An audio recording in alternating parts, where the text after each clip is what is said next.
ان الله لا ينظر الى صوركم واموالكم ولكن ينظر الى قلوبكم واعمالكم.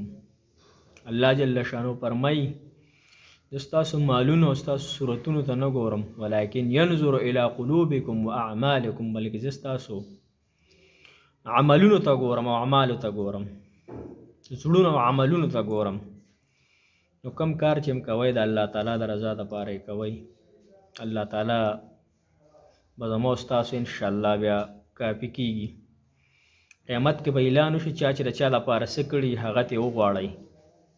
لکه مثال په طور یو انسان صدقه وکړي یا خیرات وکړي، د ریاکارۍ دپاره وکړي چې د پلانکي په نظر کې زه ښه راشم، پلانکی ووایي چې دا خو سید ارسلا خان دی، نو دقه د الله د رضا پکې نشته دی.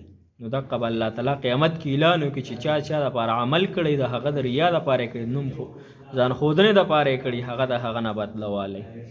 نو مو تاسو له پکار چې هر یو نیک کار کوو خاص د الله د رضا دپاره کوو، ځکه زموږ زړونو او عملونو ته الله ګوري، زموږ صورتونو ته الله نه ګوري، نه زموږ شکلونو ته الله تعالی ګوري.